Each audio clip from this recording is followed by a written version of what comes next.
दोस्तों, जियो financial service की बात करें तो स्टॉक अपने साल भर के निचले लेवल पे पहुंच चुका है। लगातार गिरावट हो रही है। क्या है इसके पीछे की वजह? आज बाजार में उतनी गिरावट नहीं थी जितनी जियो फाइनेंशियल में हुई है। मार्केट एक्सपर्ट क्या कह रहे हैं स्टॉक को लेकर समझने की कोशिश करेंगे। अब आप देख सकते हो कि जहाँ पे डीमर्जर होने के बाद लिस्ट हुआ था जियो रिलायंस से अलग होके, उस लेवल से काफ़ी नीचे आ गया है। क्या आने वाले समय में इससे भी नीचे जाएगा या फिर यहाँ से एक अच्छी खरीदारी की संभावना बनती हुई दिखाई दे रही है? समझने की कोशिश करेंगे इस वीडियो के माध्यम से। सबसे बड़ी बात है कि अब सब्र का जो पैमाना है वो छलकने लगा है रिटेल इन्वेस्टर का। बहुत ज़्यादा पैनिक कर रहे हैं। क्यों और न करें, क्योंकि लगातार गिरावट का दौर जो है थमने का नाम नहीं ले रहा है। इसके पीछे वजह तो एफआई है, लेकिन अब जो इंडिया के जो बड़े फंड हाउस है वो भी थोड़ा-सा बिकवाली की तरफ बढ़ने लगे हैं। ये बाज़ार के लिए सेंटिमेंट ठीक नहीं दिखा रहे। ऐसे में क्या है आगे की स्थिति समझने की कोशिश करेंगे।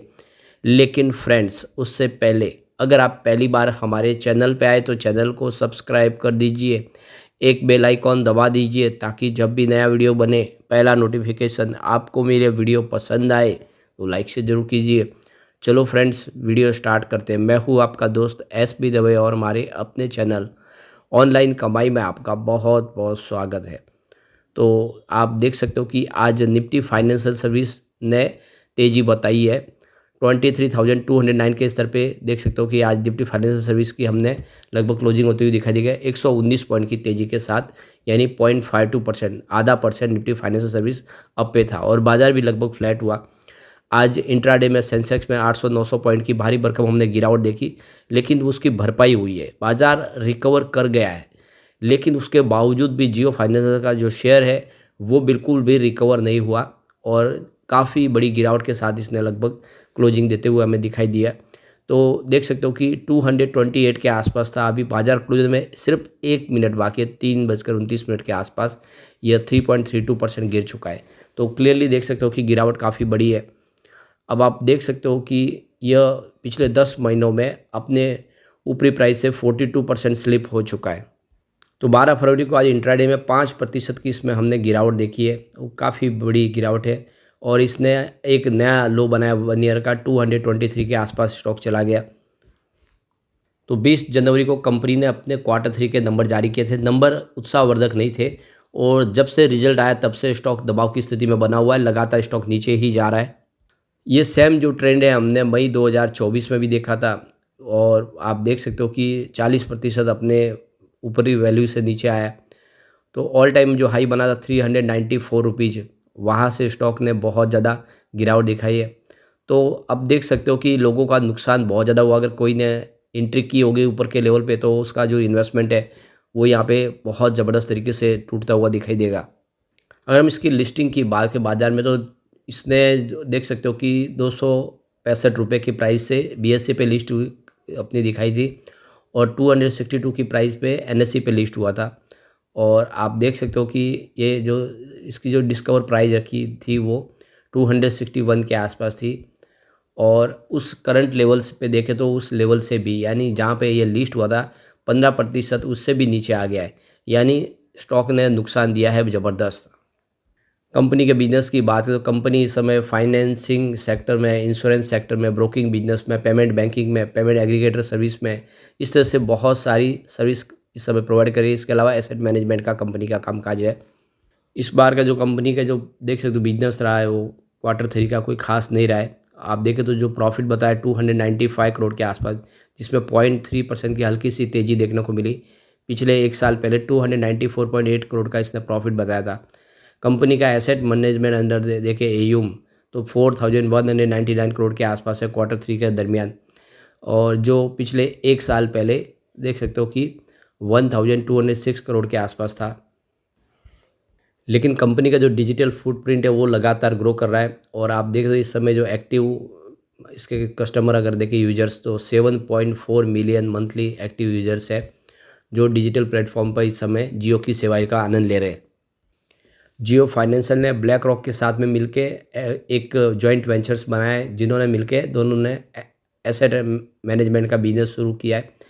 अभी आप देख सकते हो कि ये सारे शुरुआती पीरियड में है बिजनेस। अभी इसका असली रिजल्ट तो आना बाकी है। अभी अभी तो समझो ये सब लाइसेंस मिलने शुरू हुए, तो बिजनेस आने वाले समय में ही देखने को मिलेगा। तो बिज़नेस के लिए इन्होंने जो फाइनल अप्रूवल जो है देख सकते हो मिड अक्टूबर के अंदर फाइल किया है। जॉइंट वेंचर्स अप्लाई किया सेबी के पास अपना म्यूचुअल फंड बिज़नेस शुरू करने के लिए, और अभी जल्दी ही ये सारे बिज़नेस शुरू होते हुए दिखाई देंगे। अब यहाँ पे जियो फाइनेंशियल को सर्विस को लेके केआर चौकसी का कहना है कि जियो फाइनेंशियल सर्विस का जो बिज़नेस है वो अभी शुरुआती दौर में है, और इसका जो प्रोडक्ट पोर्टफोलियो है काफ़ी शानदार है। कंपनी म्यूचुअल फंड्स का बिज़नेस करेगी, इंश्योरेंस का बिज़नेस में कंपनी तेज़ी से आगे बढ़ती हुई दिखाई देगी और डिजिटल सॉल्यूशन प्रोवाइड करेगी। तो ग्रोथ प्रोस्पेक्ट के हिसाब से देखें तो बिज़नेस बहुत ही अच्छा है, लेकिन अभी ये ऑन गोइंग इन्वेस्टमेंट है, इसमें अभी रेगुलेटरी अप्रूवल बाकी है। सारे के सारे अप्रूवल नहीं मिले, इस वजह से अभी बिज़नेस शुरू हुए नहीं है। जैसे एक बार बिज़नेस शुरू होंगे तो ये स्टॉक बेहतर करता हुआ दिखाई देगा। यानी डोमेस्टिक ब्रोकरेज हाउस की तरफ से जो केआर चौकसी है वो बुलिश है इसको लेकर, और आने वाले समय में जैसे ही इसकी रेगुलेटरी सारे अप्रूवल मिल जाएंगे बिज़नेस पटरी पे आएगा, और फिर आने वाले समय ये शानदार करता हुआ दिखाई देगा। तो ऐसा नहीं है कि अभी ब्रोकरेज हाउस इस समय इसको लेकर मायूस है, अभी भी होप बनी हुई है क्योंकि बिज़नेस शुरू होने बाकी है, और इसी वजह से स्टॉक धीरे धीरे करके दबाव में आ रहा है। दूसरी तरफ देखें तो ईटी नाउ स्वदेश के जो पैनलिस्ट है संतोष मीना स्वस्तिका इन्वेस्टमार्ट के, उनका भी कहना है कि जियो फाइनेंशियल का जो इस समय जो प्राइस डिस्कवरी मोड है वो करेक्ट बहुत ज़्यादा हो चुका है। 394 का इसका जो हाई प्राइस थे उससे वहाँ पे से स्टॉक काफ़ी नीचे आया है, लेकिन आने वाले समय में यहाँ पे एक लॉन्ग टर्म का नज़रिया जिसके पास है उसमें चिंता की बात नहीं। कंपनी का म्यूचुअल फंड बिजनेस हो या फिर जियो फाइनेंशियल ऐप हो जिसके माध्यम से बहुत सारी सेवाएं कंपनी दे रही है, यहाँ तक कि आप डिजिटल रूप से गोल्ड भी खरीद सकते हैं। तो ये सारी जो सेवाएं हैं ये शुरू हो रही है धीरे धीरे, जिसका फ़ायदा देखने को मिलेगा। यानी संतोष मीना के हिसाब से भी लॉन्ग टर्म इन्वेस्टर के लिए एक बड़ी अपॉर्चुनिटी है कि इसमें आने वाले समय बेहतर देखने को मिल सकता है। शॉर्ट टर्म में ज़रूर यहाँ पे अभी स्थिति नाजुक बनी हुई है, और थोड़ी सी दबाव की स्थिति आगे जाने वाले समय देखने को मिल सकती है। अब यहाँ पे एक जो बड़ी अपडेट निकल के आ रही है, जनवरी महीने में म्यूचुअल फंड ने जम के खरीदारी की है। भले ही गिरावट हुई हो स्टॉक के अंदर, लेकिन इस गिरावट का पूरा फ़ायदा म्यूचुअल फंड ने उठाया है। तो ये जियो फाइनेंशियल की बात करें तो जनवरी महीने में 40 नए म्यूचुअल फंड ने एंट्री कर ली है। यस दोस्तों, 40 नए म्यूचुअल फंड का यहाँ पे निवेश होता हुआ दिखाई दे रहा है जियो फाइनेंशियल में। सिर्फ 14 म्यूचुअल फंड ऐसे हैं जिन्होंने यहाँ से एग्जिट लिया है। तो जो पलड़ा भारी है वो क्लियरली देख सकते हो कि खरीदारों का है। म्यूचुअल फंड ने अच्छी खासी खरीदारी की है, इस गिरावट का फ़ायदा उठाया। तो जैसे ही बाज़ार संभलेगा ये स्टॉक भी कमाल करेगा। अभी इस समय तो बाज़ार के सेंटीमेंट बिगड़े हुए, बाज़ार भले ही आज रिकवर कर गया हो, लेकिन अगर स्टॉक वाइज देखें तो स्टॉक काफ़ी ज़्यादा रिकवर नहीं कर पाया है, और इसी तरह से जो गिरावट है वो भी थमेगी, और आने वाले समय में जियो फाइनेंशियल भी बेहतर करता हुआ दिखाई देगा। लेकिन फ्रेंड्स, कोई भी इन्वेस्टमेंट करने से पहले अपने फाइनेंशियल एडवाइज़र से एडवाइस ले ले या अपना खुद का रिसर्च करें, क्योंकि मैंने वीडियो आपके एजुकेशनल पर्पज़ के लिए ही बनाया। वीडियो पसंद आए तो लाइक से जरूर कीजिए और चैनल को सब्सक्राइब कर दीजिए। Thank you friends.